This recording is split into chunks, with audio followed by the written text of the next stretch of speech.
Tervetuloa kaikille Varsinais-Suomen syysilmoituskoulutukseen. Tässä on meidän tämän päivän ohjelma, eli saadaan 4 puheenvuoroa. Ensin Someron maaseutupalveluista tulee Riikka Gustafsson kertomaan meille kasvipeitteisyydestä, ehdollisuudesta ja ekojärjestelmätuesta. Sitten Loimaan maaseutupalveluista Heli Nieminen näyttää vähän sitä vipupalvelua ja miten syysilmoitus tehdään siellä. Sen jälkeen Liedon maaseutupalveluista Jarmo Peltola kertoo valumavesistä ja ravinteiden kierrätyksestä ja kasvinsuojeluaineista ilmoittamisesta. Ja lopuksi sitten vielä Varsinais-Suomen ELY-keskuksesta Maarit Solla kertoo kasvipeitteisyyden monitoroinnista ja seuraamuksista. Ja sen jälkeen on mahdollisuus sitten vielä kysyä ja keskustella. Mutta sitten mä päästän meidän ensimmäisen puhujan ääneen, eli tervetuloa Riikka Gustafsson. Kiitoksia Janika. Hyvää aamupäivää tosiaan kaikille täältä Somerolta. Mun nimi on tosiaan Riikka Gustafsson ja tulen kertomaan teille tuosta talviaikaisesta kasvipeitteisyydestä, ehdollisuuden ja ekojärjestelmätuen näkökulmasta, mutta sitä ennen otetaan ihan muutama sana yleisesti tähän syysilmoitukseen liittyen. Eli syysilmoitushan on nyt sitten virallisesti siellä vipupalvelussa tällä hetkellä auki. Virallisesti on eilen auennut, mutta ehkä aktiivisemmat ovat huomanneet, että jo viime viikon lopulla sinne saattoi kyllä päästä sitä kokeilemaan.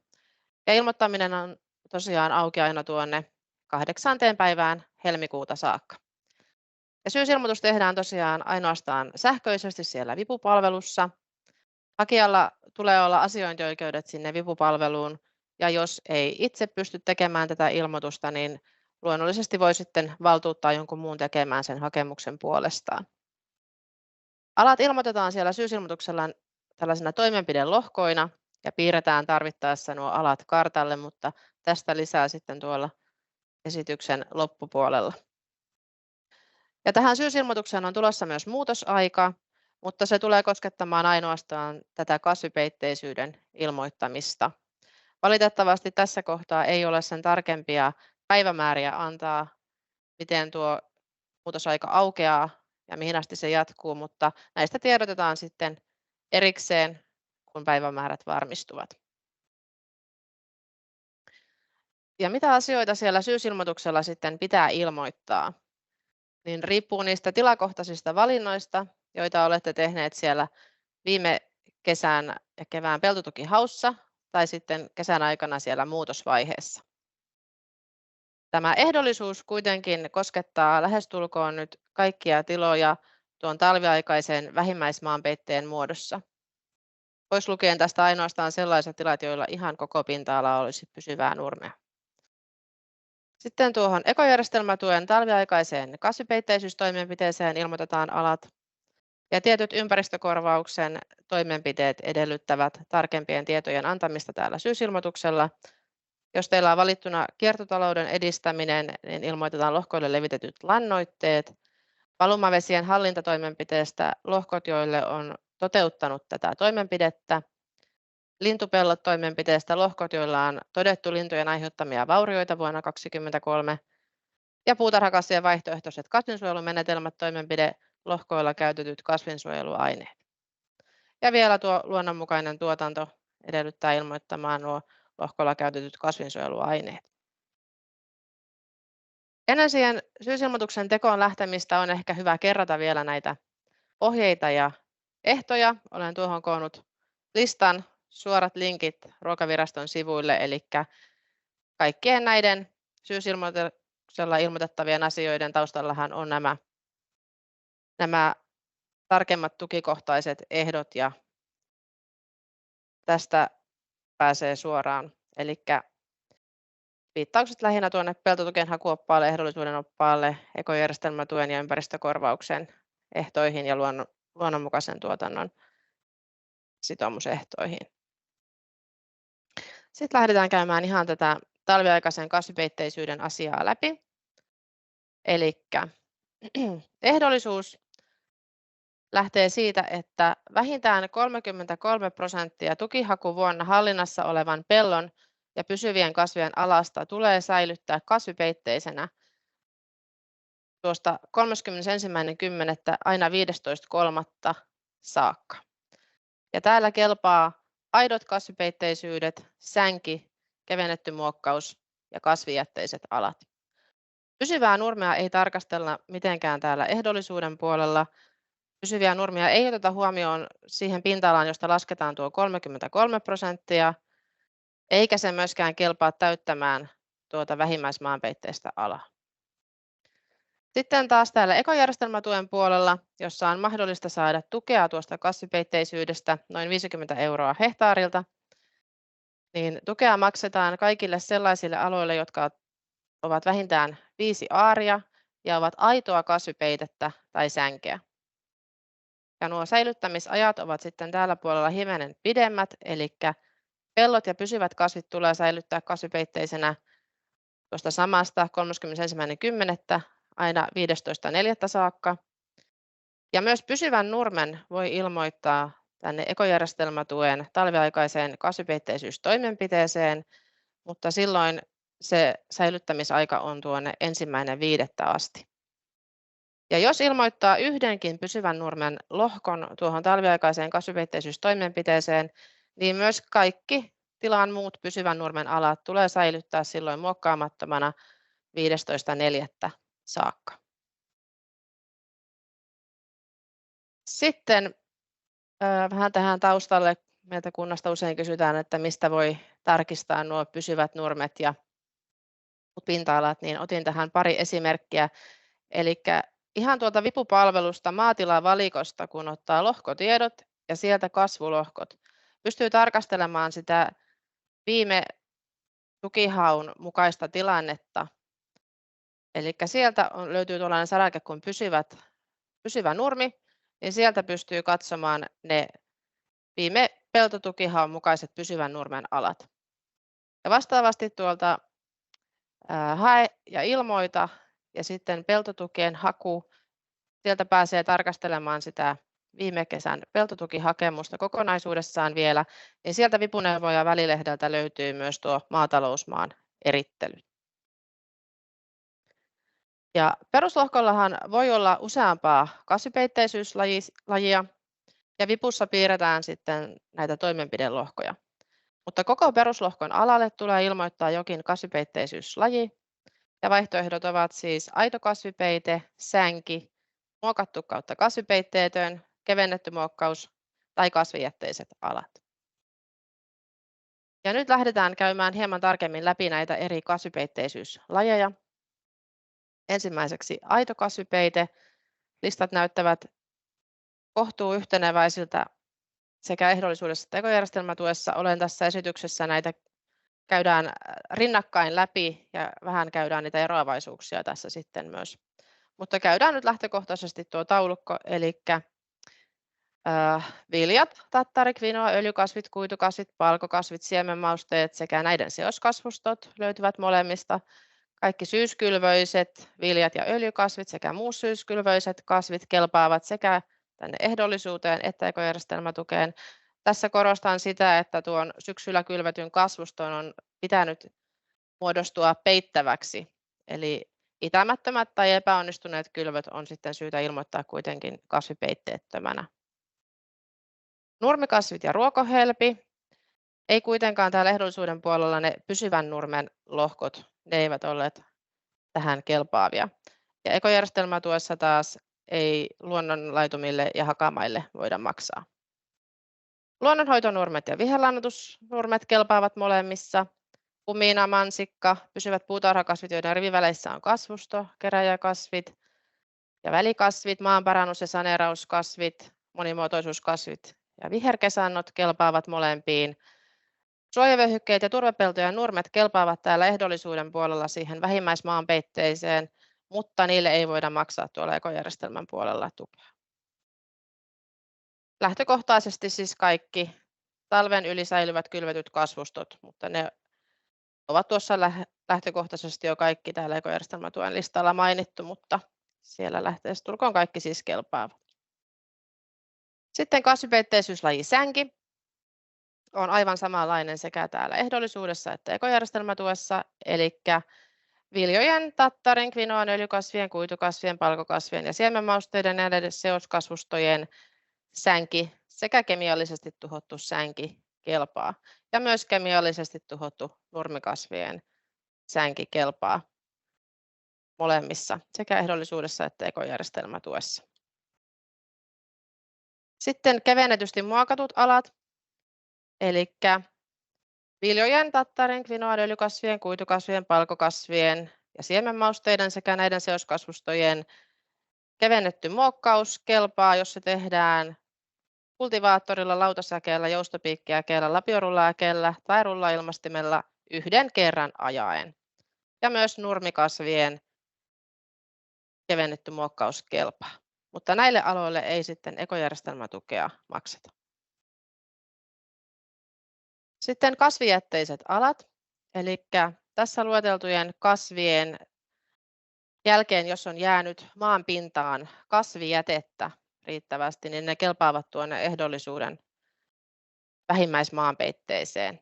Eli kaalikasvit, salaatit ja salaattisikurit, kurkkukasvit, hernekasvit, sokerimaissi, sokerijuurikas, juurekset porkkanaa lukuun ottamatta, piparijuuri ja maa-artisokka. Mutta näillekään aloille ei sitten tuota ekojärjestelmätukea makseta. Ja kasvit, jotka eivät täytä sitten lainkaan vaatimusta, ei ehdollisuudessa eikä ekojärjestelmätuessa on lueteltu tässä.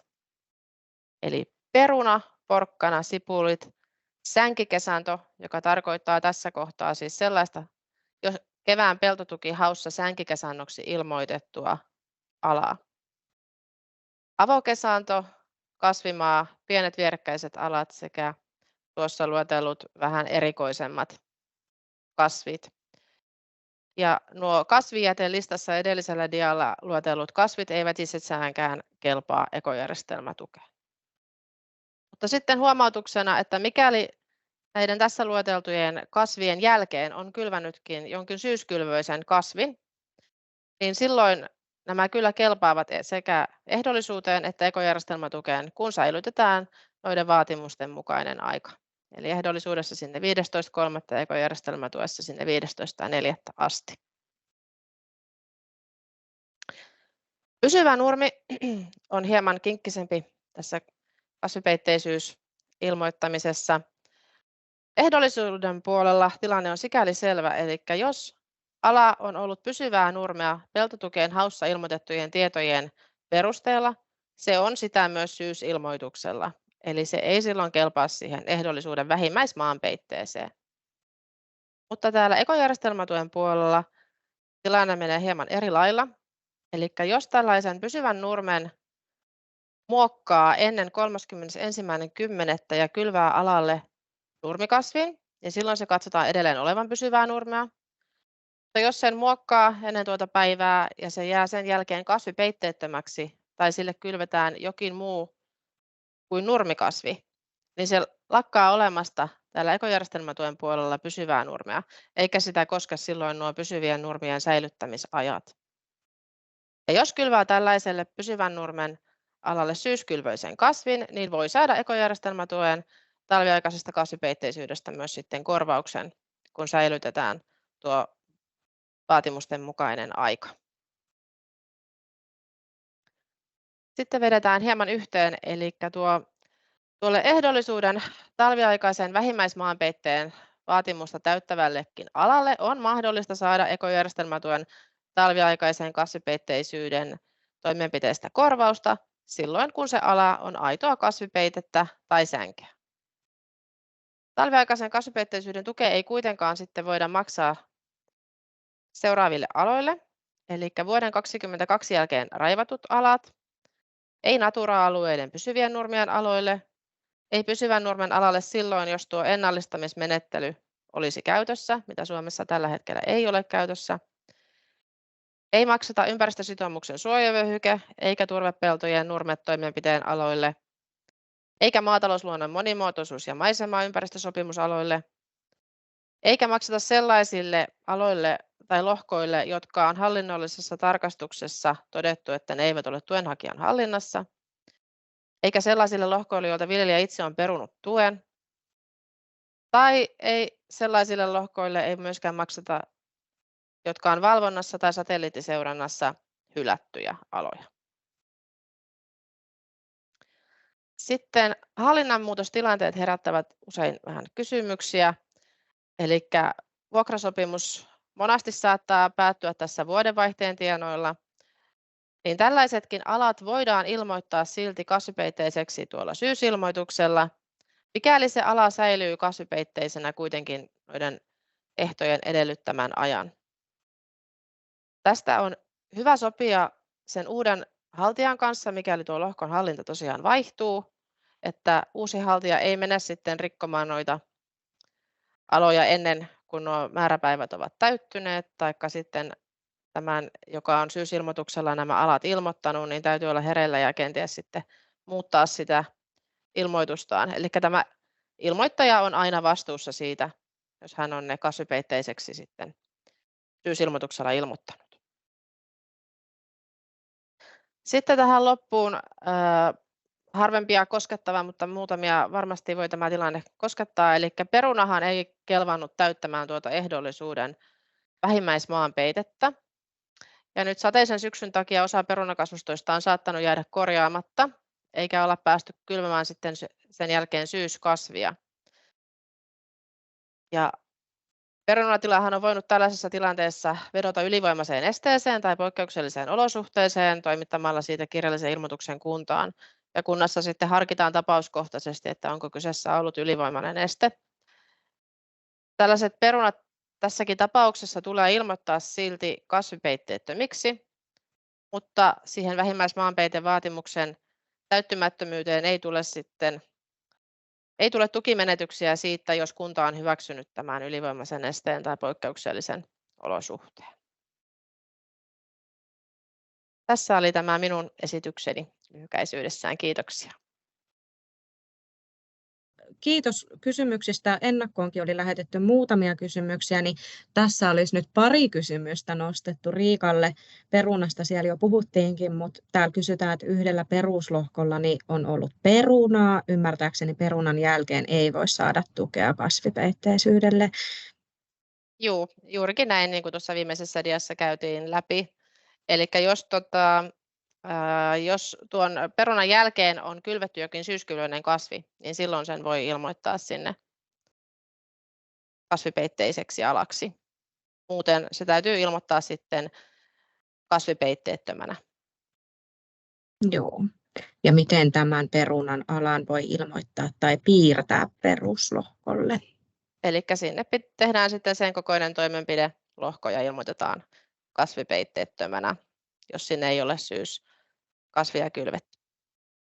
Joo.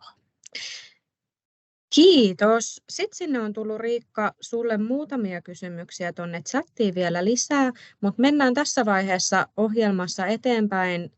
Voit, Riikka, miettiä, haluatko vastailla siellä vai otetaanko sitten loppukeskustelun yhteydessä vastauksia näihin. Niin päästetään nyt seuraavaksi Heli Nieminen ääneen.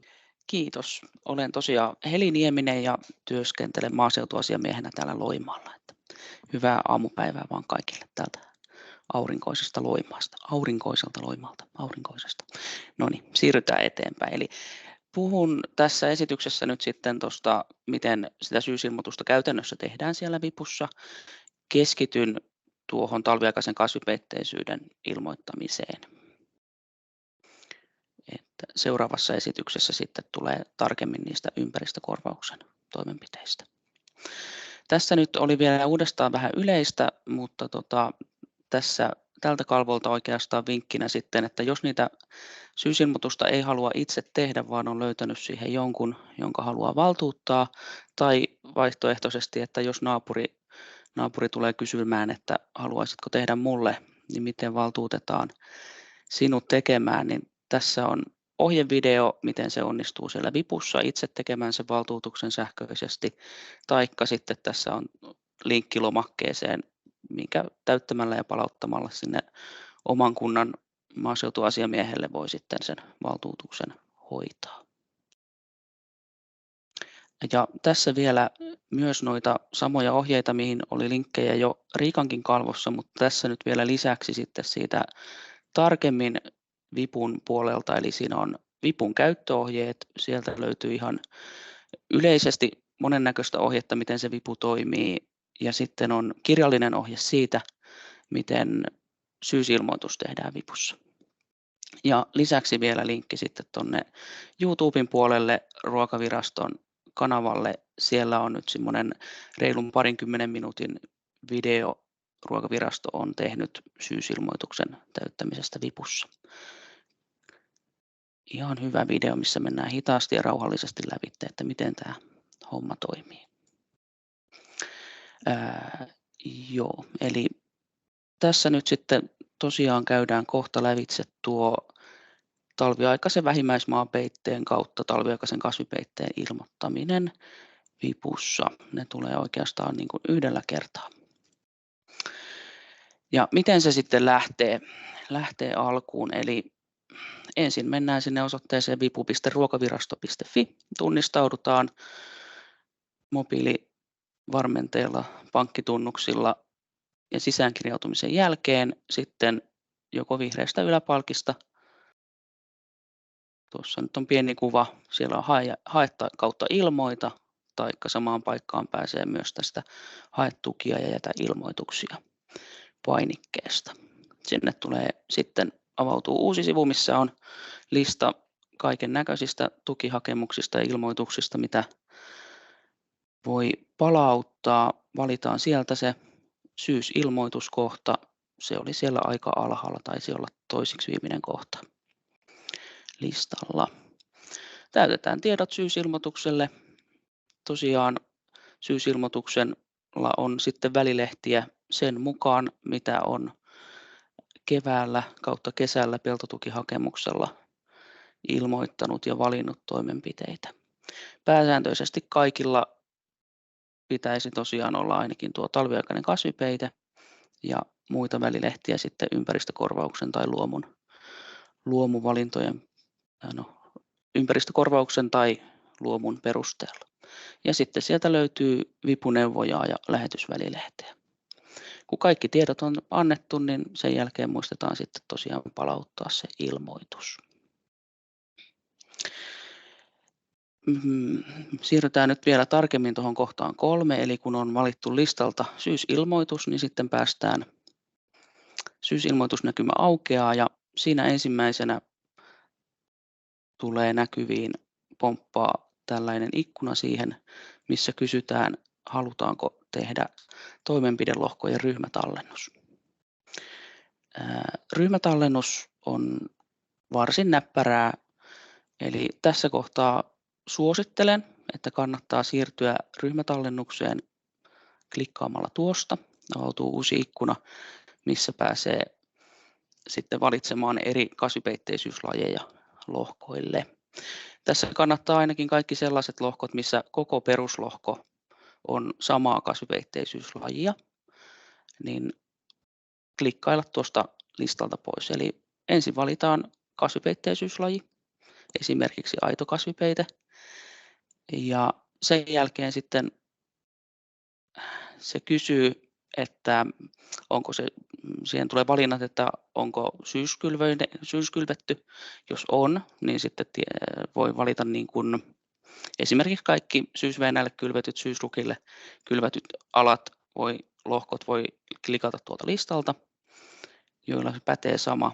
Sen jälkeen, kun täältä on jonkun lohkon valinnut, tämä palkki muuttuu siniseksi ja kun siitä klikkaa, niin lohko siirtyy tänne alle ja siellä on se toimenpidelohko sitten kunnossa. Tästä voi nämä eri kasvipeitteisyyslajit käydä lävitse, lohkot käydä lävitse ja lopuksi täällä on semmoinen sininen painike kuin tallenna. Tallennetaan siitä, niin toimenpidelohkot ovat siellä. No sitten jos ei halua tehdä ryhmätallennusta tai ei jää lohkoja, joilla pitää tehdä toimenpidelohkojen jakoja, niin seuraavalla sivulla on näkymä tässä sitten siitä talviaikainen kasvipeite välilehdeltä. Tosiaan jokaiselle peruslohkolle on ilmoitettava jokin kasvipeitteisyyslaji Eli kaikille alalle on ilmoitettava jotain. Ja ne, mitkä ei sitten ole aitoa, sänkeä tai kevyesti muokattuja tai kasvijätteen peittämiä, niin ne ovat sitten kasvipeitteettömiä ja se kasvipeitteettömyyskin sinne pitää siis ilmoittaa. Tässä kuvassa peruslohkolistassa ne lohkot on punaisella, jolla vielä ei ole toimenpidelohkoja ilmoitettuna. Ja tässä tosiaan listalla on kaikki ne peruslohkot, joiden maankäyttölaji on pelto.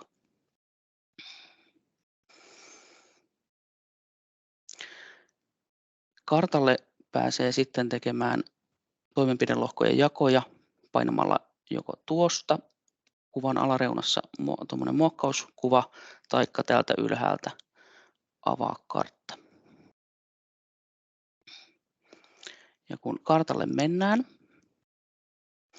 kartan yläreunan palkissa tulee tällainen toimenpidelohkotyökalut. Ja sieltä voi valita esitäytä toimenpidelohkot, jolloin kartan vasempaan reunaan tulee valikko, josta pääsee valitsemaan halutessaan ne viime keväänä ilmoitetut kasvulohkot esitäytötiedoksi toimenpidelohkoille. Kun painetaan tuosta kasvulohko-kohdasta, kartalle ilmestyy näkyviin ne kasvulohkot, mitä keväällä on ilmoitettu. Siinä näkyy tässä kohtaa myös se kasvi, mitä lohkolla on ilmoitettu. Tämän jälkeen, kun valitaan seuraava vaihe, on mahdollista muokata kasvulohkon rajoja, toimenpidelohkon rajoja on mahdollista lisätä tai poistaa sieltä toimenpidelohkoja tai siirtää rajapisteitä. Ja sitten kun painetaan vielä uudestaan seuraava vaihe, niin kartan vasempaan reunaan tulee sitten lisää toimenpidelohkotiedot kohta, jossa sitten voidaan valita sinne toimenpidelohkolle ensin ykköselle, että mikä siellä olikaan se kasvipeitelaji, sitten painetaan toista ja sinne oma kasvipeitelaji ja niin kauan kuin niitä toimenpidelohkoja siellä on, niin kaikille ne tiedot. Ja lopuksi kun kaikille on tiedot annettu, niin tulee sitten kuittaus, että kaikki on kunnossa. Tämän jälkeen sitten tallennetaan, poistutaan kartalta. Jos ei halua esitäyttää tietoja, niin on mahdollista sitten ihan vain käsin tässä kohtaa myös jakaa peruslohkoa eri toimenpidelohkoihin tuolla työkalulla. Kartan vasempaan reunaan ilmestyy sitten ohjeet siitä, että miten sitä tehdään. Täältä voi sitten lisätä, muokata, poistaa niitä toimenpidelohkoja. Ja tämä toimii hyvin samaan tapaan kuin kasvulohkojen piirto kevään peltotukihaulla. Kun kartalta poistutaan, niin kartan alapuolelle aina ilmestyy peruslohkolistasta valitun lohkon tiedot. Siellä on toimenpidelohko, jos on tallennettu, siinä näkyy. Tässä kohtaa voi myös lisätä sen toimenpidelohkon. Ja näin. Tässä on toinen välilehti, josta pääsee sitten näkemään yhteenvedon annetuista tiedoista. Täältä kun valitsee sen kasvipeitteisyyslajin, jota haluaa tarkastella ja klikkaa sitä, aukeaa lista niistä lohkoista, joille kyseistä kasvipeitteisyyttä on ilmoitettu. Tässä seuraavilla kalvoilla käydään sitten vielä vähän nopeasti läpi niitä eri kasvipeitteisyyslajien ilmoittamista erikseen peltoalalle, pysyvän nurmen aloille ja lyhyesti myös puutarhakasvien aloille. Ja aloitetaan nyt sitten tästä peltoalasta. Eli jos siellä on se aito kasvipeite ja se säilytetään sinne 15.4. asti, niin silloinhan se on oikeutettu siihen ekojärjestelmätuen kasvipeitekorvaukseen, niin se ilmoitetaan aito kasvipeite. kun valitaan kasvipeitteisyydslajiksi aito kasvipeite, tulee kysymys, onko kylvetty syyskasvilla. Jos siellä ei ole nyt syyskasvia kylvetty, vaan siellä on se sama nurmi kuin aiemmin, niin ei laiteta ruksia tuohon kohtaan, mutta jos sinne on syyskasvi kylvetty, niin sitten päästään vastaamaan siihen kysymykseen, että onko se ollut viljaa, öljykasvia, nurmikasvia tai muuta syyskylvästä kasvia. Ja siinä tapauksessa, että sitä ei ole tarkoitus, aitoa kasvipeitteisyyttä ei ole tarkoitus säilyttää 15.4. asti, vaan siellä käydään jo vaikka maaliskuun lopussa tekemässä jonkinnäköinen muokkaus, niin erityisesti muutosvaiheessa sitten pitää muistaa sitten käydä lisäämässä rasti tuonne, että en hae talviaikaisen kasvipeitteisyyden tukea.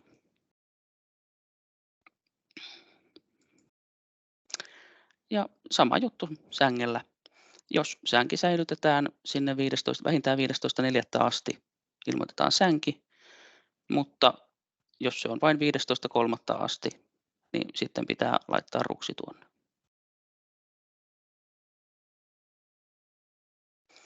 Kevytty muokkaus. Tästähän ei sitten enää maksetakaan sitä ekojärjestelmätuen kasvipeitteisyyskorvausta, eli tämä täyttää vain sitä ehdollisuuden vähimmäismaanpietteen vaatimusta. Jos lohko on kevyt muokattu tai se tullaan kevennetysti muokkaamaan talven aikana, niin 15.3. mennessä niin valitaan sitten kevennetty muokkaus. Jos muokkaus on tehty 30.10. jälkeen, niin laitetaan sitten rasti tuohon kohtaan. Ja sitten vielä tosiaan kasvijäte oli se vaihtoehto. Eli jos lohko on näiden tiettyjen kasvijätteiden peittämää lokakuun lopusta maaliskuun 15, niin voidaan ilmoittaa kasvijäte, jolloin lohko täyttää sitä vähimmäismaapeitteen 33%. Ja sitten se viimeinen vaihtoehto peltoalalle, kasvipeitteetön. Eli jos se on lohko muokattu syksyllä tai muokataan keväällä 15.3. tai aiemmin, niin sitten se vaihtoehto on kasvipeitteetön. Ja jos muokkaus on tehty 30.10. jälkeen, niin taas ruksi tuonne kohtaan. Ja tässä kohtaa nyt taas muistutetaan siitä, että jos on ilmoitettu sänkikesantoa viime peltotukihakemuksella ja siellä on edelleen se sama sänki, niin sitä ei voi sitten ilmoittaa minään sänkenä enää, vaan se on sitten kasvipeitteetöntä alaa.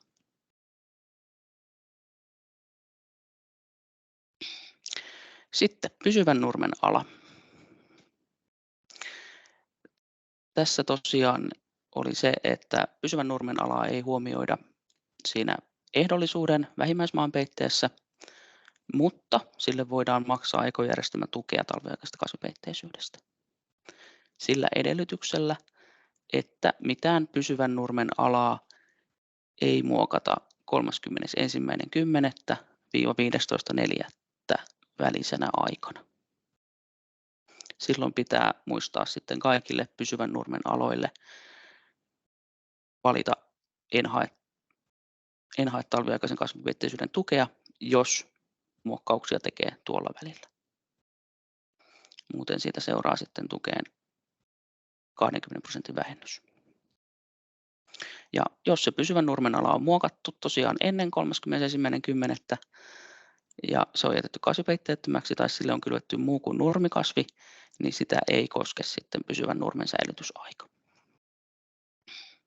Ja tässä nyt sitten on vielä kuvankaappaus siitä, että mistä se nyt sitten näki sen pysyvän nurmen. Eli siellä talviaikainen kasvipeitteisyys välilehdellä, kun valitsee peruslohkolistasta jonkin lohkon, niin kartan alle muodostuu kohta, missä on sitten pysyvän nurmen ala.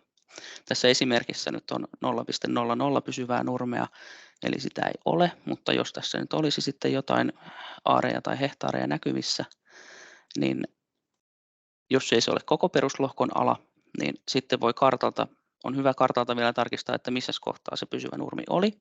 Eli tuosta kartta isoksi ja kartan vasemmassa reunassa on sitten karttatasot ja siellä on sitten pysyvä nurmi.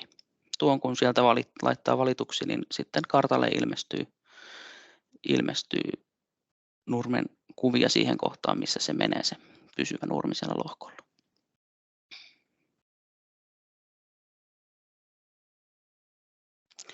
Ja tässä nyt sitten vielä nopeasti nämä eri vaihtoehdot myös pysyvän nurmelle, eli aito kasvipeite. Jos siellä on edelleen se sama nurmi mitä aiemminkin ja sen siellä säilyttää 1.5. asti muokkaamattomana, niin voidaan valita aito kasvipeite.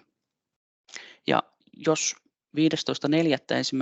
1.5. välillä sitä sitten siellä menee muokkaamaan, niin siinä tapauksessa valitaan sille lohkolle en hae talviaikaisen kasvipeitteisyyden tukea. Mutta jos muokataan siis ennen 15.4., niin sitten ei pidä hakea millekään pysyvän nurmen alalle sitä talviaikaisen kasvipeitteisyyden tukea. Jos pysyvän nurmen alalle on kylvetty syyskylvöinen vilja, öljykasvi tai muu syyskylvöinen kasvi ja ala on kasvipeitteinen sinne 15.4. asti, niin taas ei tarvitse rastia en hae tukea, vaan ilmoitetaan vaan, että se on aito kasvipeite kylvetty syyskasvilla ja valitaan se oikea kasviryhmä sinne. Ja jos alalle on kylvetty syyskasvina nurmi, niin ala on sitten säilytettävä sinne 1.5. asti, koska se katsotaan, että se on edelleen sitä samaa pysyvää nurmea. Mutta tässä kohtaa sitten tosiaan, että jos se nurmi on uudistettu, pysyvä nurmi on uudistettu pysyvä nurmi on uudistettu nurmelle uudestaan syksyllä, niin laitetaan sitten, että kylvetty syyskasvilla ja valitaan sitten sieltä nurmikasviryhmäksi. Pysyvän nurmen ala sänki, eli esimerkiksi kemiallisesti tuhottu nurmen sänki, voidaan ilmoittaa, jos se säilytetään 1.5. asti, niin voidaan hakea taas tukea sille, mutta jos vain 15.4., niin siinä tapauksessa sitten rastitaan en hae talviaikaisen kasvipeitteisyyden tukea. Ja sitten näitä muokattuja pysyviä nurmia. Jos muokkaus on tehty ennen 31.10. eli viimeistään 30.10., niin ilmoitetaan kevennetty muokkaus. Jos muokkaus on tehty 30.10. jälkeen, niin rastitaan tuohon kohtaan. Eli siinä tapauksessa se tarkoittaa, että ei pidä hakemaan talviaikaisen kasvipeitteisyyden korvausta millekään pysyvän nurmen alalle. Eli sitten pitää kaikilla muilla pysyvän nurmen aloilla muistaa rastia se. En hae talviaikaisen kasvipeitteisyyden tukea.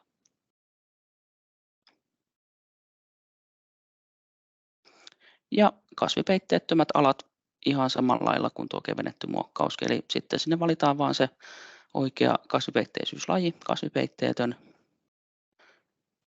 Ja taas sama juttu, että jos se muokkaus tehdään 31.10.15.4. välisenä aikana, niin siinä tapauksessa ei haeta sitten tukea millekään pysyvän nurmen alalle. Ja pysyvien puutarhakasvien ala, eli kolmas vaihtoehto näille erinäköisille aloille. Jos siellä riviväleissä on kasvusto ja se pidetään kasvipeitteisenä sinne 15.4. asti, niin laitetaan aito kasvipeite. Jos riviväleissä on kasvusto ja se säilytetään vain 15.3. asti, mutta ei tosiaan 15.4. asti, niin ilmoitetaan se aito kasvipeite, mutta rastitaan, että en hae tukea kasvipeitteisyydestä. Ja jos riviväleissä ei ole kasvustoa, niin ilmoitetaan kasvipeitteetön. Ja nämä pysyvillä puutarhakasveilla tarkoitetaan tässä kohtaa esimerkiksi viljelykiertoon kuulumattomia kasveja, joita kasvatetaan vähintään 5 vuoden ajan ja joista saadaan toistuvaa satoa. Eli esimerkiksi tässä kohtaa nyt sitten omena, muut hedelmäpuut, marjapensaat, tämmöiset alat. Ja sitten kun on saatu kaikki toimenpidelohkot kuntoon ja saatu ilmoitettua ne omat kasvipeitteisyyslajinsa koko peltoalalle, niin, ja mahdolliset syysilmoituksen välilehdet käyty myös läpi, tehdy ilmoitukset, niin vipuneuvojasta saadaan sitten palautetta, että miten on mennyt. Ja sieltä sitten erinäköisiä huomautuksia voi tulla. Keltaiset ilmoitukset tai huomautukset ei estä tämän ilmoituksen palauttamista, mutta ne kannattaa silti todellakin lukea lävitse ja miettiä, että pitäisikö sittenkin tehdä jotain vielä asialle vai onko ok näin. Punaiset huomautukset on sitten semmoisia, että et pysty ilmoitusta palauttamaan, jos vipuneuvoja sulle punaisen huomautuksen antaa. Eli siinä kohtaa on sitten luettava huomautus läpi ja reagoitava siihen tarpeen mukaan. Ja sieltä löytyy sitten myös vipuneuvojasta laskelma tästä ehdollisuuden talviaikaisesta kasvipeitteisyydestä. Eli jos 33% toteutuu, niin vipuneuvoja sen kertoo. Jos tässä lukee, että ei toteudu, niin sitten on hyvä vielä tarkistaa, että olisiko siellä nyt jotain, mitä voisi vielä korjata, että saisi sinne sen täyteen sen 33%.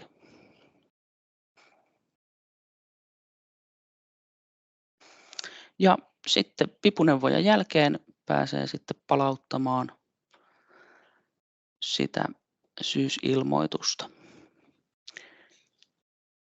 Täältä pitää löytyä sitten joku sähköposti. Siihen oletusarvoisesti on täytetty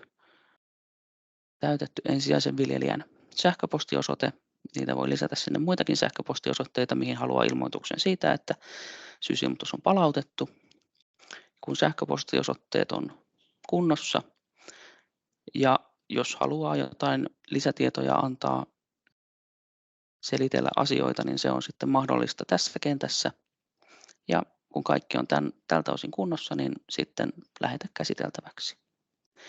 Tämän jälkeen on sitten todella hyvä käytäntö aina näissä vipuasioissa, niin valita täältä ylhäältä tämä tulosta yhteenveto, ottaa se itselle koneelle talteen, tarkistaa vielä sitä yhteenvedosta, että kaikki on kunnossa ja siinä yhteenvedon oikeassa ylänurkassa lukee se tieto, että se on lähetetty käsiteltäväksi, sinne tulee päivämäärä ja näin päin pois.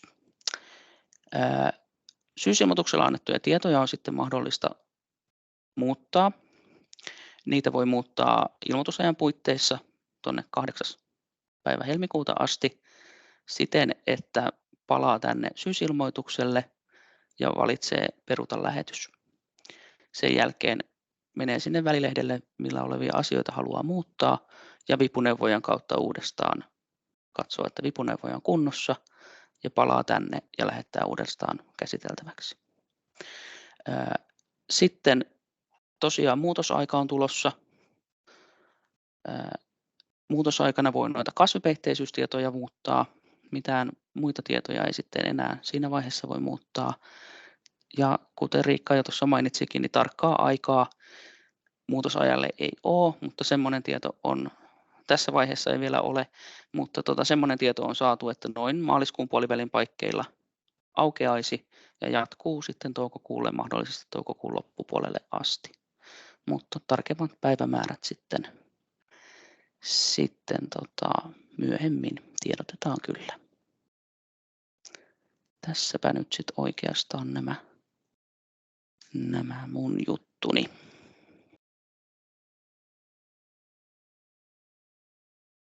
Kiitoksia. Siellä oli Helillekin pari ennakkokysymystä, jotka voitaisiin ottaa vielä tässä välissä ennen kuin siirrytään seuraavaan esitykseen. Niin oli kysytty, että tässä joulukuulla näyttää siltä, että syysilmoituksen täyttö etenee peruslohkoittain. Täytön yhteydessä ei näe kasvulohkoja saatikka kesän 2023 viljelykasvia. Olisi varsin toivottavaa, että myös nämä tiedot saataisiin näkyville, koska varsin yleistä on, että peruslohkolla on useampia kasvulohkoja ja näillä erilaisia käsittelyjä, jotka täytyy myös eri tavoin ilmoittaa. ehkä enemmän kommentti, mutta No haluatko joo, kommentoida? se on ehkä kommentti, että ei ollut kysymysmerkkiä, mutta kuitenkin niin sillä lailla, että nyt kun se syysilmoitus on auki, niin toki siellä on se ryhmätallennusmahdollisuus, mutta se, että kun sitä lähtee valitsemaan sieltä kartalta sitä esitäyttöä niille toimenpidelohkoille, ja sieltä valitsee sen kasvulohkon esitäytön vaihtoehdoksi, niin siinä vaiheessa, kun on valinnut sen, klikannut sieltä vasemmasta reunasta, että kasvulohko, niin kartalle tulee näkyviin ne kasvulohkon rajat, ja siinä vaiheessa näkyy myös se kasvi, mikä sinne on niin kuin peltotukihakemuksella ilmoitettu. Ja se sitten siitä, kun valitsee seuraavan vaiheen, niin se kasvitieto kyllä siitä häviää, eli siinä kohtaa kannattaa olla tarkkana, mutta sinne jää ne kasvulohkon rajat, toimenpidelohkojen rajoiksi, ja sitten siinä kohtaa on mahdollisuus sitten vielä muokkailla niitä rajoja haluamallaan tavalla, jos on tarpeen. Kiitos. Sitten liittyen kevään tukihakemukseen, jos osa lohkolle kylvetystä syysviljasta tuhoutuu talvella, mikä on raja, että pitää tehdä paikkauskylvöä? Onko kevätviljalla tehtävän paikkauskylvön ala pystyttävä piirtämään tarkasti? Semmoista rajaa ei ole, eli välttämätöntä ei ole suorittaa paikkakylvöä ollenkaan. Eli jos sinne on se syysvilja kylvetty ja talvi sen vie, niin sen voi silti ilmoittaa peltotukihakemuksella sille syysviljalle. Mutta jos sitten paikkakylvöä tekee, niin ainakin vuoden 2023 peltotukihaun oppaan mukaan, niin sitten se, jos sinne kylvää sitä saman kasvin saman syysviljan, saman lajin kevätviljaa, niin siinä tapauksessa ilmoitetaan se koko ala sillä kasvilla, kumpaa on enemmän. Mutta sitten tietysti, että jos sinne ilmoittaa jotain tai paikkakylvää jotain muuta kasvia, niin sitten ehkä sitten täytyy olla tarkempi niiden kasvulohkorajojen suhteen. Mutta sitten mennään eteenpäin. Jarmo on siellä jo ruudussa, ole hyvä. Kiitos.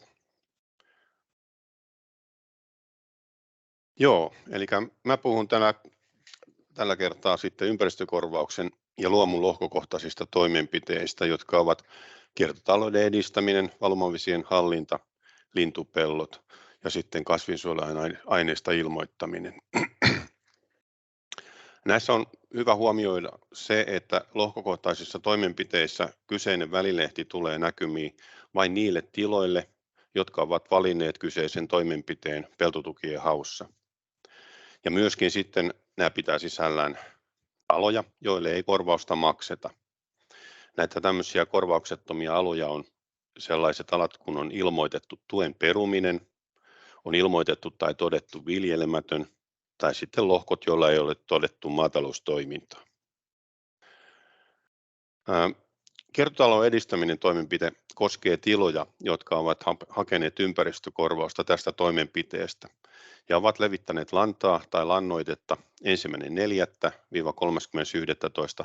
välisellä ajalla vähintään 15 kuutio per hehtaari nestemäisiä aineita, 10 kuutio per hehtaari kiinteitä aineita tai sitten 5 kuutio per hehtaari aineita, joiden fosforipitoisuus on vähintään 3 kiloa kuutiossa. Sitten täällä myöskin on rajattu pois alueita, jotka eivät näy kartoilla, eli seuraavat alat, joille ei makseta korvausta, on rajattu pois syysilmoituksesta, ja näitä on suojavyöhykkeet, luonnonhoitonurmet, viherlannoitusnurmet sekä suojakaistat. Levitysalat ilmoitetaan vipupalvelussa toimenpidelohkoina. Peruslohkolla voi olla yksi tai useampi toimenpidelohko. Jos on useampi, siirrytään kartalle piirtämään nämä alat. Ja jos vain yksi, täytetään tiedot suoraan koko peruslohkolle. Toimenpidelohkojen on täytettävä koko peruslohkon ala. Tarkoittaa sitä, että jos osalla peruslohkoa ei ole toteutettu toimenpidettä, on tästäkin alasta tehtävä oma toimenpidelohkonsa, jolle sitten ilmoitetaan ei-toimenpidettä. Kun mennään välilehdelle ensimmäisen kerran, voidaan valita, halutaanko täyttää tiedot samalla kertaa useammalle lohkolle ryhmätallennuksella. Eli siirrytään ryhmätallennukseen. Tai sitten valitaan peruta jos halutaan täyttää tiedot ainoastaan lohkokohtaisesti. Jos teet ryhmätallennuksen, yhdelle peruslohkolle muodostuu yksi toimenpidelohko. Yksittäisen peruslohkon tietoja voi muokata sen jälkeen, kun olet siirtynyt pois ryhmätallennuksesta kuitenkin sitten jälkeenpäin. No, kun mennään ryhmätallennukseen, sen jälkeen aukeaa sivu, jossa valitaan levitettävä aine kohdassa, mitä ainetta olet levittänyt peruslohkolle. Sen jälkeen valitaan uusi levityskerta ja täytetään levityskerran tiedot. Ja lisätään useampi levityskerta, jos olet levittänyt ainetta useana eri ajankohtana samoille lohkoille. Sen jälkeen rastitetaan listalta peruslohkot, joille levitettiin ainetta samalla levityskerralla, ja painetaan muodosta toimenpidelohkot, ja sen jälkeen tallennetaan tiedot. Sitten kun mennään yksittäisen toimenpidelohkon tallennukseen, niin aukeaa näkymä, jossa on lista peruslohkoista ja karttanäkymä. Ja kaikki toimenpiteen korvaukseen kelpaavat lohkot on tuotu peruslohkolistalle. Täältä valitaan sitten peruslohko ja ilmoitetaan levitetyt aineet kohdasta. Lisää uusi toimenpidelohko. Sen jälkeen mennään valitsemaan levitettävä aine ja tallennetaan aineelle levityskerran tiedot. Voit tallentaa levitysajan lannoitteelle 1.4.31.10. välisellä ajalla ja lannalle 1.4.30.11. väliselle ajalle. Tässä on huomioitava se, että et voi tallentaa tietoja, jos levitysmäärä yhteensä kuutio per hehtaari jää alle tuon vaadittavan minimimäärän. Sitten kun toimenpidelohkoja on useampia peruslohkolla, niin peruslohko jaetaan useammaksi toimenpidelohkoksi ja aloitetaan tallentaminen muodostamalla lohkot kartalle. Karttatyökalut löytyy ihan samalla tavalla, eli voit muokata toimenpidelohkoja samoin kuin kasvulohkoja peltotukihaulla. Täällä annetaan tiedot ja suljetaan karttanäkymä. Ja tässä nyt on muistettava tämä, että jos peruslohkolla on ala tai aloja, joilla ei ole toteutettu toimenpidettä, on näistä aloista tehtävä omat toimenpidelohkonsa, joille ilmoitetaan ei-toimenpidettä, koska toimenpidelohkojen on täytettävä koko peruslohkon ala.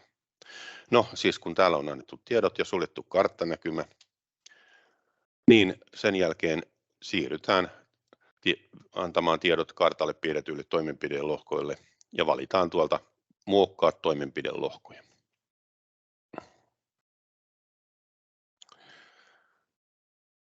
Lisätietoja ilmoitetaan silloin, kun ilmoitat tilalle lantaa tai lannoitteita luovuttaneiden tiedot. Erillinen liite toki käy myös. Lisätietoja myös on hyvä ilmoittaa tai syytä ilmoittaa, jos olet käyttänyt oman biokaasulaitoksen kautta kierrätettyä materiaalia. Ja liitteitä tarvitaan ravinneanalyysiä, luovutussopimusta tai muuta liitettä, esimerkiksi 469L-lomakkeella ilmoitetut lannoitteiden luovuttamiset ja vastaanottamiset. Nämä tarvittaessa siis, ja ravinneanalyysihän tarvitaan silloin, kun kiinteä käyttää kiinteitä aineita tai korkean fosforipitoisuuden aineita, ja ravinneanalyysissä pitää olla myös tieto aineen kuiva-aineen pitoisuudesta. Yhteenvetovälilehdellä sitten näkyy ilmoittamisia ja lannoitteiden yhteismäärä sekä toimenpidelohkojen alat peruslohkoittain. Valumavesien hallinta koskee tiloja, jotka ovat hakeneet ympäristökorvausta valumavesien hallintatoimenpiteestä. Toimenpidelohkoina ilmoitetaan alat, joilla toteutetaan valumavesien hallinnan käsittelymenetelmää, säätösalautus, altakastelu tai kuivatusvesien kierrätys. Peruslohkolla voi olla yksi tai useampi toimenpidelohko. Jos on useampi, siirrytään kartalle piirtämään alat, ja jos vain yksi, täytetään tiedot suoraan koko peruslohkolle. Toimenpidelohkot välilehdellä valitaan toimenpidelohkolle käsittelymenetelmä ja toimenpiteen hakuperuste. Käsittelymenetelmiä olivat siis nämä säätösalautus, altakastelu tai kuivatusvesien kierrätys, ja toimenpiteen hakuperusteena voi olla esimerkiksi kaudella 2015-2022 aikana toimenpiteeseen kuuluneet alat, tai sitten turvemaa tai hapansulfaattimaa. Ja kun nämä valinnat on tehty, tehdään tallennus.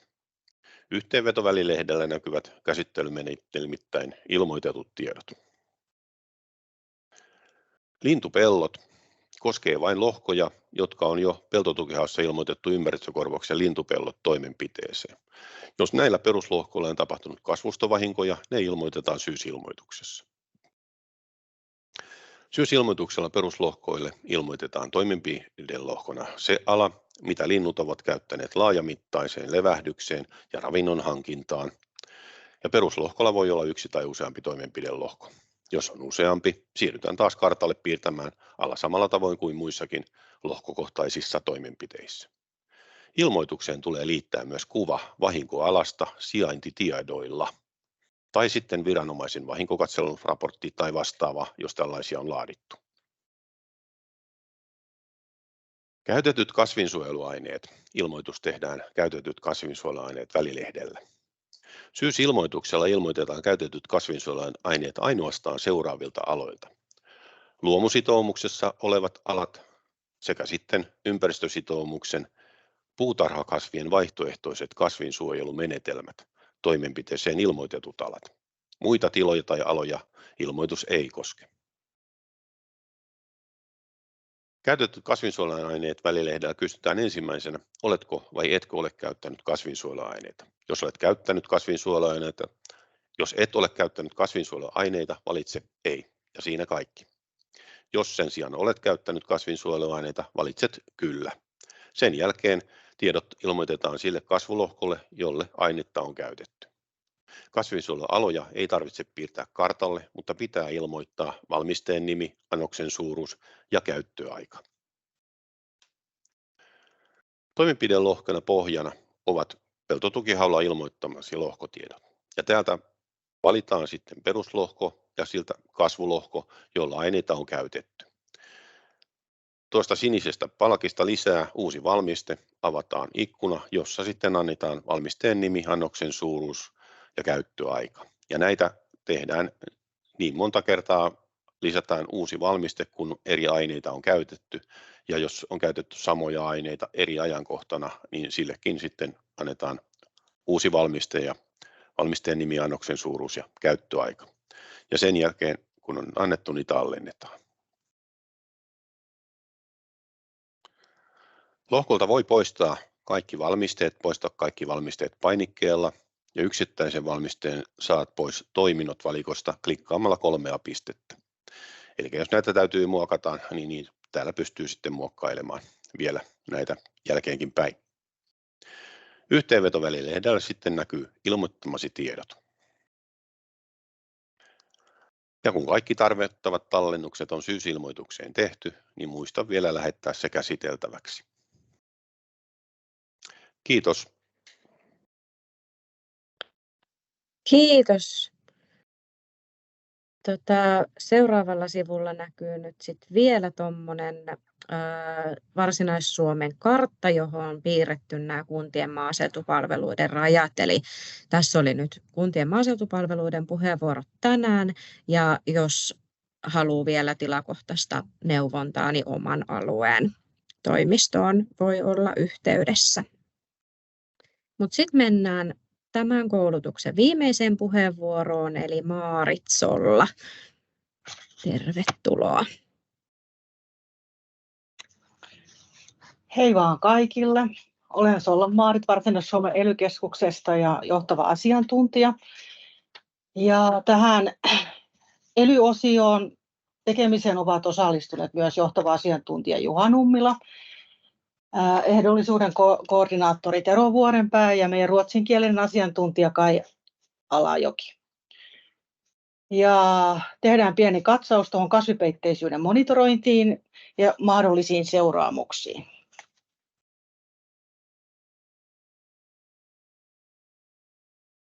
Ja kasvipeitteisyyttä monitoroidaan, eli tarkastellaan satelliittiseurannalla kaikilta tiloilta.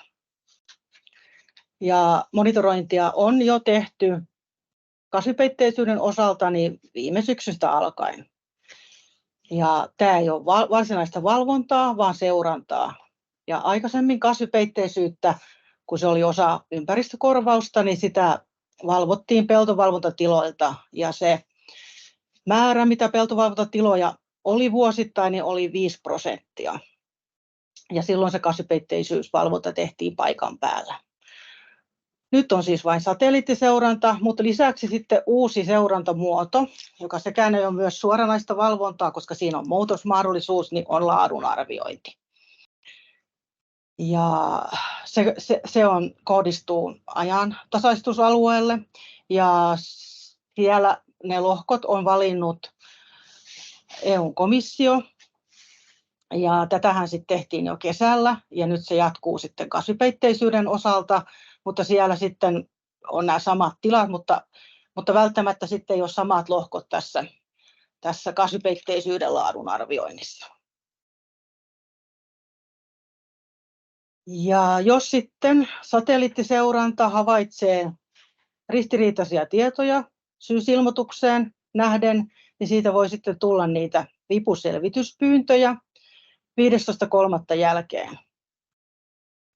Ja varsinkin silloin, jos lohkolla on havaittu muokkausta tämän kasvipeitteisyyden säilyttämisaikana. Ja sitten sä voit vastata siihen selvityspyyntöön kuvalla. Tai sitten, että jos se kasvipeitteisyyysvaatimus siellä ei täytykään, niin sitten sä muutat sitä syysilmoitustietoa siinä muutosvaiheessa. Ja syysilmoituksen muutosmahdollisuus aukeaa, niin kuin tässä aikaisemminkin jo todettiin, niin maaliskuun loppupuolella. Ja sitten viimeinen muutospäivämäärä on sitten toukokuun loppupuolella, mutta tarkkoja päivämääriä ei ole vielä tiedossa. Sitten muistutuksena, jos selvityspyyntöä vastaa kuvalla, että sitten kun sä otat sen kuvan, niin muista mennä riittävästi sinne lohkon sisältä ottaa se kuva. Sitten mitä Ruokavirasto on suositellut, niin jo viime syksynä suositteli näistä vihertävistä syyskasvustoista ottaa kuvat jo ennakkoon. Ja näillä kuvilla sitten sä voit tarvittaessa vastata tähän selvityspyyntöön. Ja nyt sitten Ruokavirasto suosittelee myöskin ottamaan näitä vapakuvia siinä vaiheessa, ennen kuin teet kevätmuokkaustoimenpiteitä. Ja sitten sä otat sen valokuvan siellä Vipu-mobiilin kuvatosiossa. Tietysti sitten tästä tulee kauhea kuvarumpa, jos ottaa kaikesta kasvipeitteisyydestä kuvan ennen kuin rupeaa kevättoimia tekemään. Että jokainen sitten harkitsee tässä kohtaa. Et itse henkilökohtaisesti, että jos nyt näyttää, että syysviljat sieltä menestyy talven yli, niin mä ehkä ottaisin vain sitten niistä kevyt muokatuista lohkoista kuvan, koska se monitoroinnilla on hankaluuksia erottaa sitä kynnöstä. Mutta jos haluaa pelata täysin varmaan päälle, niin sitten ottaa kaikesta kuvan ennen kuin ryhtyy keväthommiin. Sitten tässä on vielä aikajanalla näytetty tämä monitoroinnin vaiheet. Eli niitä selvityspyyntöjä sitten lähtee tulemaan sitten noiden säilyttämisaikojen jälkeen, eli ehdollisuuden osalta niin 15.3., jos siellä on havaittu muokkauksia. Ja sitten tuon ekomaksullisen järjestelmän osalta sitten 15.4. ja 2.5. jälkeen. Ja tosiaan sitten toukokuun loppupuolelle on aikaa vastata ja sitten tehdä muutosvaiheessa niin muutoksia siihen syysilmoitukseen kasvipeitteisyyden osalta. Ja maksut tulee sitten 15 vuorokauden kuluttua maksimissaan sitten näiden muutosvaiheen jälkeen. Ja kesäkuun loppuun mennessä kasvipeitteisyystuki maksetaan sitten tiloille viimeistään.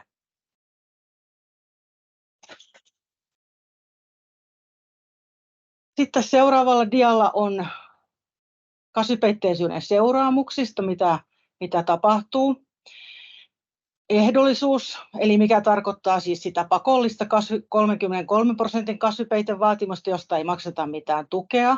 Että jos se prosenttiosuus ei täyty, niin sitten siitä tulee mahdollinen seuraamus kaikkiin EU:n kokonaan tai osittain rahoittamiin pintalaperustoisiin tukiin sekä valitettavasti myös eläintukiin. Ja sitten tällöin, jos tämä ehdollisuuden kasvipeitevaatimus ei täyty, niin sitten lisäksi ekojärjestelmän kasvipeitetukea vähennetään 20%. Ja se on tuommoinen kiinteä vähennys sit huolimatta siitä, mitä se ehdollisuuden seuraamusprosentti on ollut. Ja ehdollisuudessa pääsääntöinen seuraamusprosentti on 3%, mutta sitten sitä voidaan alentaa sen puuttuvan pinta-alan määrän mukaan. Ja se voi olla jopa sitten 0%, eli huomautuksellakin selviää. Ja sitten tässä on seuraavat portaikot 0,5%, 1, 3, 5 tai 10%. Mutta Ruokavirasto ei ole sitten vielä määrittänyt, miten se portaikko menee sitten puuttuvan pinta-alan mukaan. Tässä on esimerkki, toivottavasti se avaa vähän tilannetta, jossa mahdollinen seuraamus tulee. Eli tällä tilalla on nyt kolme lohkoa ja sen kokonaispinta-ala on 33 hehtaaria. Ja lohko 1 on 4 hehtaarin lohko ja siellä on ollut sitten viime kesänä kauraa viljelyksessä ja sitten se on jäänyt syksyllä sängelle. Ja sitten se mennään muokkaamaan 10.4. Tämä lohko täyttää ehdollisuuden vaatimusta, koska siellähän oli se 15.3. asti se säilyttämisvelvoite, mutta maksullista eli ekotukea ei voi saada, koska se on muokattu sitten jo 10.4. Ekotuessa oli se 15.4. viimeinen säilyttämispäivämäärä. No sitten lohko 2. 25 hehtaaria, se on ollut kaikki viime kesänä perunalla. Eli se perunahan kun ei käy tähän pakolliseen kasvipeitevaatimukseen eikä myöskään sitten ole maksunalaista, niin sehän ilmoitetaan sitten kasvipeitteettömänä, jos sinne ei ole mitään syyskylväisiä kasveja perään laitettu. Niin tämä lohko ei kelpaa ehdollisuuteen eikä maksuun. Mutta pitää huomioida, että se on sitten kuitenkin mukana siinä pinta-alassa, mistä se 33% pakollinen kasvipeitevaatimus lasketaan.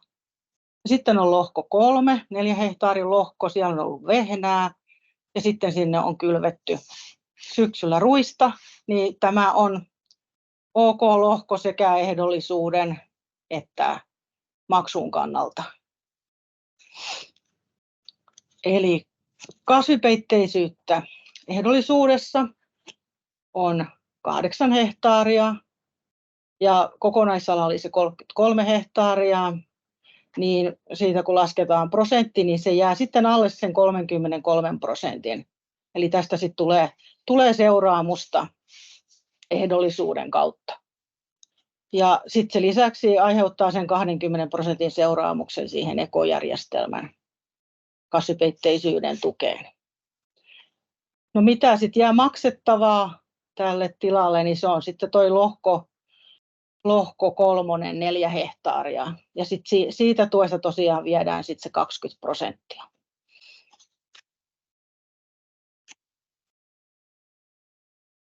Sitten tähän loppuun on vielä kerätty näitä kasvipeitteisyyden kompastuskiviä, eli kerrataan vähän vielä tässä näitä tärkeimpiä ehtoja.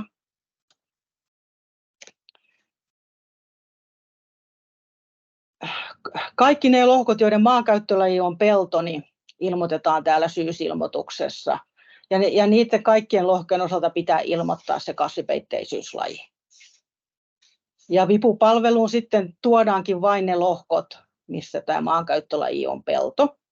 Ja tässä on vielä kerrattuna nuo kasvipeitteisyyslajit.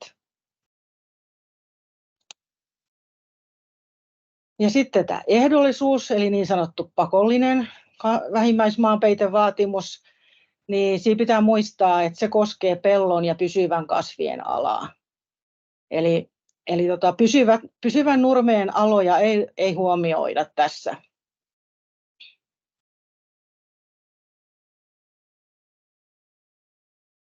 Ja sitten se, että ne pysyvät nurmet on sitten ehdollisuudessa niitä pysyviä nurmia, mitä on tuossa peltotukien haussakin ollut. Ne ei muutu tässä kohtaa mihinkään. Sitten taas sinne maksulliseen puolelle, niin hyvä muistaa, että sinne voi ilmoittaa pysyviä nurmia ja niistä saa sitten sitä 50 € tukea per hehtaari.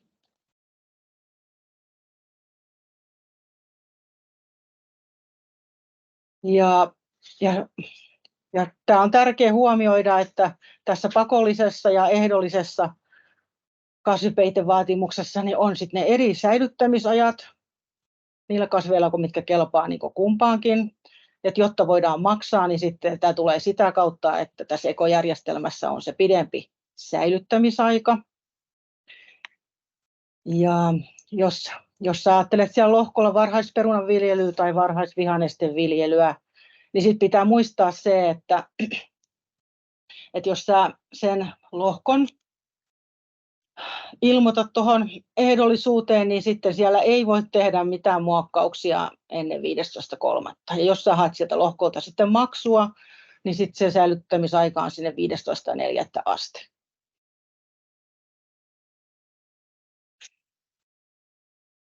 Ja sitten jos sä haet sille pysyvälle nurmelle sitä maksua, niin kuin tänään on jo todettu, niin sitten se säilyttämisaika onkin sitten vielä pidempi, se on sinne 1.5. asti. Ja jos sun tilalla on muita pysyviä nurmia, joista sä et hae tätä ekotukea, niin silloin ne pitää sit säilyttää taas sit sinne 15.4. asti. Mutta jos sä nyt tiedät tässä kohtaa, että sä tuu uusiin niitä keväällä niitä nurmia, niin sitten sä haet kaikille pysyvälle nurmelle sen korvauksen ja säilytät ne sinne 1.5. asti.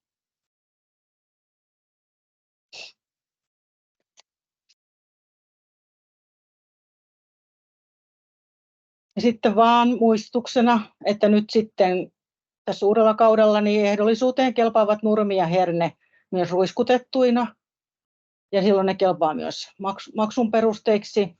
Ja sitten myös kevyt muokattu nurmi siis käy ja herne, mutta silloin niistä ei saa maksua. Ja ekojärjestelmän tuen maksuraja oli se 5 aaria. Ja maksua ei tule ympäristökorvauksen suojavyöhykkeelle eikä turvepeltojen nurmille. Ne kuitenkin sitten kelpaavat täyttää taas tätä pakollista kasvipeitteisyyttä. Sitten myöskään ekojärjestelmän tukea ei maksettu Natura-alueen pysyville nurmille. Ja ekojärjestelmään ei kelpaa se kevyt muokkaus eikä sitten kasvijäte. Niistä ei saa maksua.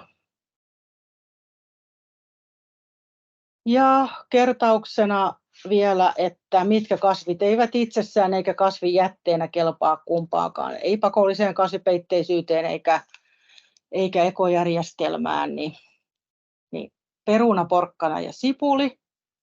Ja sitten semmoinen sänkikesanto, joka on ilmoitettu siellä vuoden 2023 tukihakemuksella sänkikesantona, mutta toki sitten kelpaa, jos sinne pistetään se syyskylvönen kasvi. Avokesanto, sitten kasvimaa, paitsi jos siellä kasvimaalla on sitten niitä hyväksyttävien kasvien jätteitä, niin ne kelpaa ehdollisuuteen. Sitten pienet vierekkäiset alat ja sitten nämä tietyt erikoiskasvit.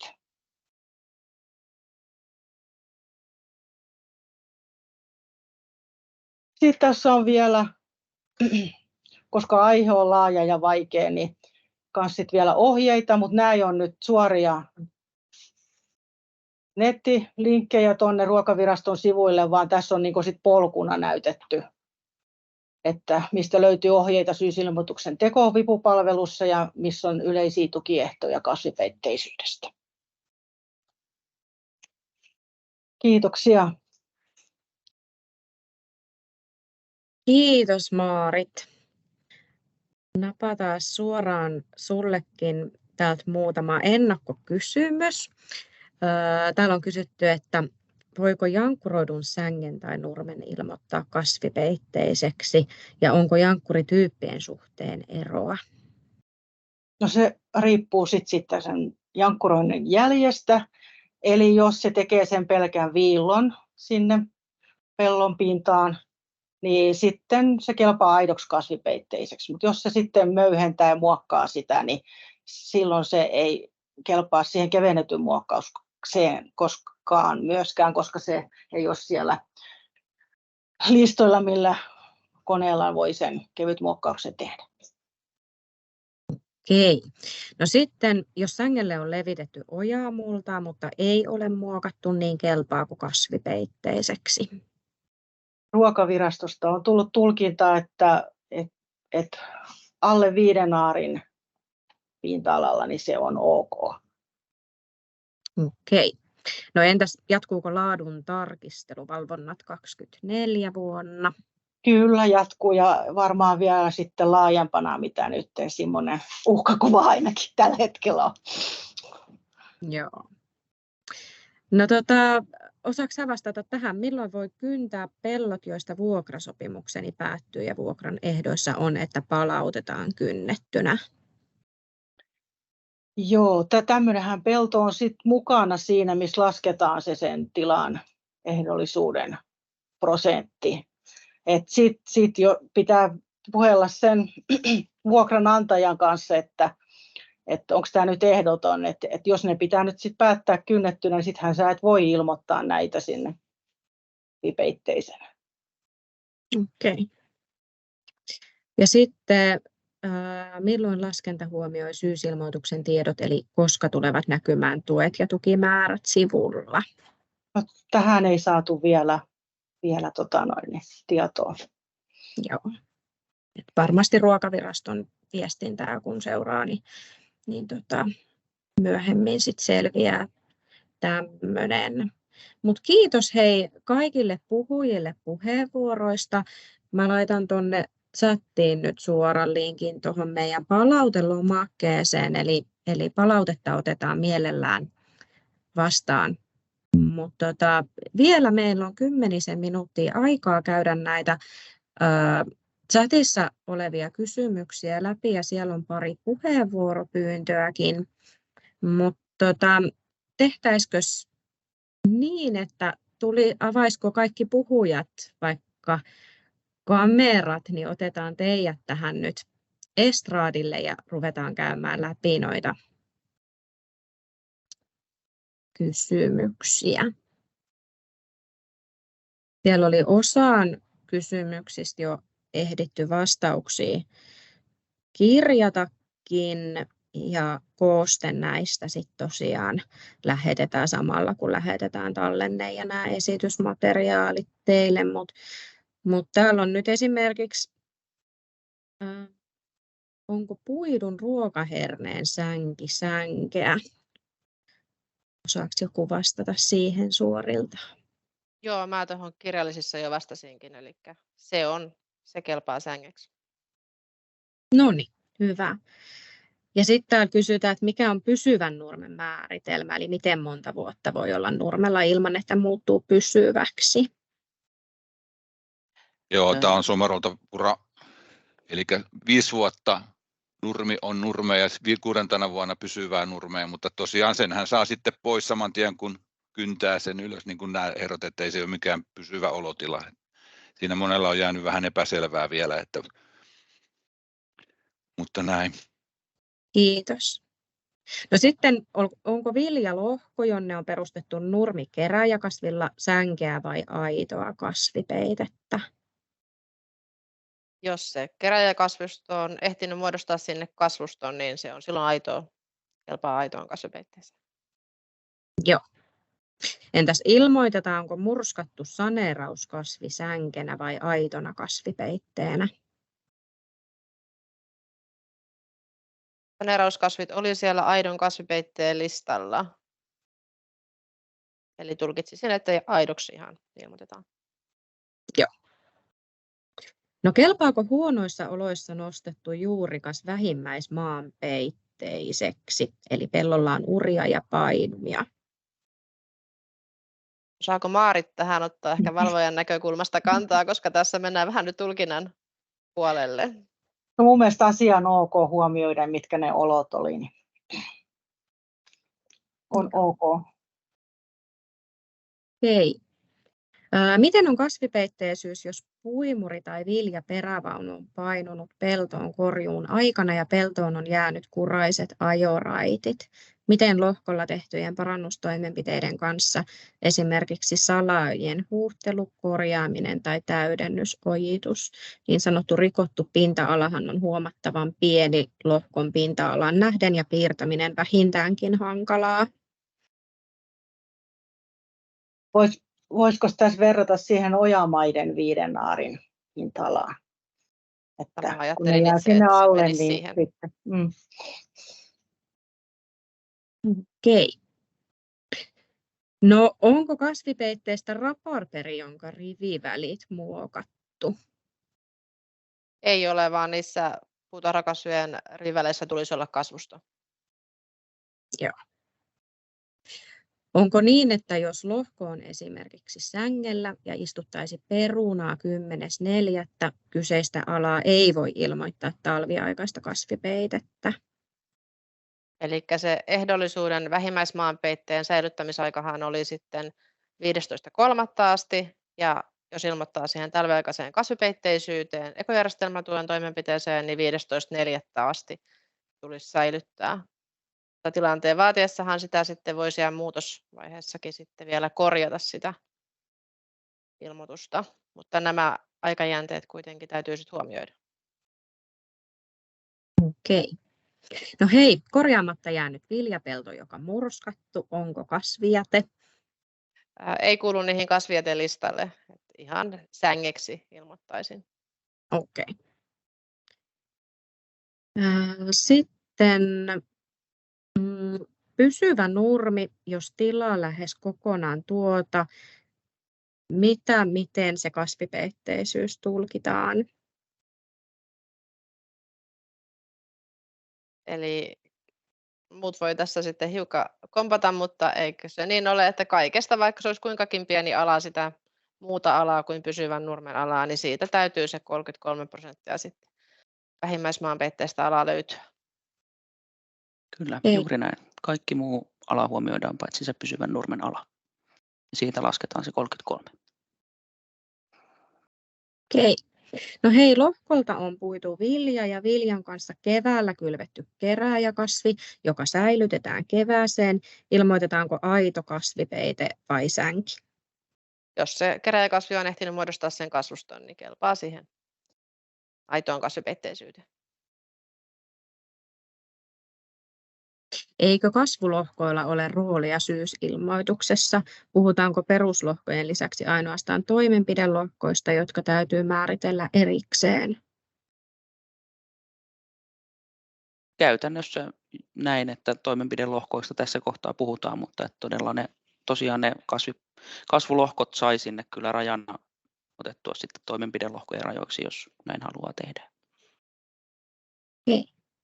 Nyt kertausta. Pysyvä nurmi, miten se 3. kasvupeitteisyydstä menee? Haluatko joku vielä tiivistää? Eli pysyvää nurmeahan ei tarkasteltu laisinkaan siinä, mistä se 33% määritellään. Eli se vähimmäismaanpeite laskettiin pellon ja pysyvien kasvien alasta. Pysyvää nurmea ei tarkastella siellä puolella lainkaan. Sitten ehdollisuus. Voiko koko peruslohkolle ilmoittaa toimenpiteeksi aidon kasvipeitteisyyden, jos nurmen lisäksi on pieni ala pysyvää nurmea? Laskeeko järjestelmä huomioitavan alan, eli poistaa pysyvän nurmen osuuden?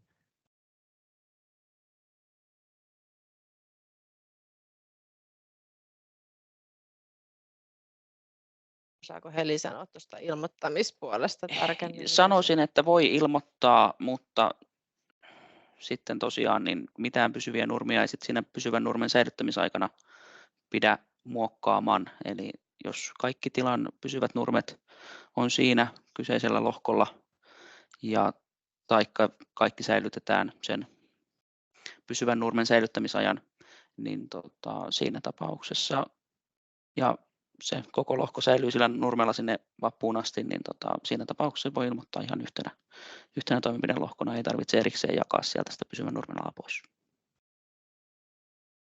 Okay. Ja vipupalvelun laskentahan sit laskee sen ehdollisuuden niin automaattisesti siinäkin mielessä voi ilmoittaa tosiaan. Joo. Sitten täällä varmistellaan vivussa maankäyttölajina pelto ja kasvina laidun nurmi.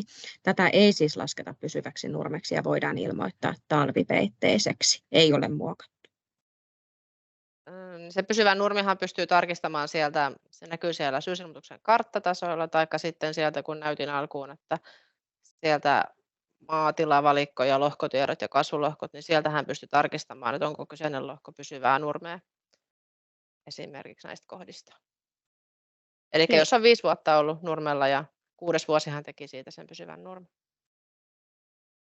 No sit, jos härkäpapu on lopetettu kemiallisesti, onko se aito kasvipeite?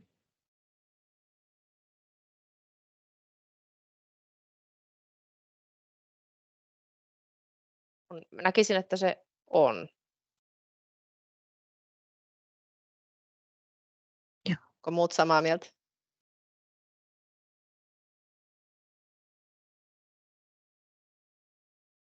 Samaa mieltä. Hyvä. Ja sitten kun lohko on kynnetty, eli ilmoitetaan kasvipeitteettömänä, pitääkö ilmoittaa, onko muokattu 30.10. jälkeen?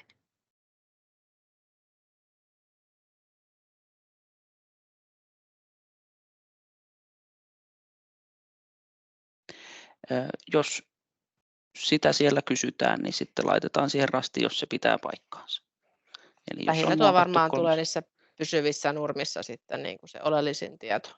Niin, se mutta sitä ilmeisesti se ohjelma kysyy kyllä aina, kun ilmoittaa niin. kasvipeitteettömän alan, niin siihen täytyy ottaa kantaa. Joo. Kyllä. Joo. Ja jos se pätee, niin silloin se laitetaan se rasti, ja jos se ei päde, niin silloin jätetään pois. No sit, pitääkö vesistön varrella oleva pakollinen 3 metrin suojakaista piirtää ja ilmoittaa eri toimenpidelohkona ja mikä kasvipeitteisyslaji?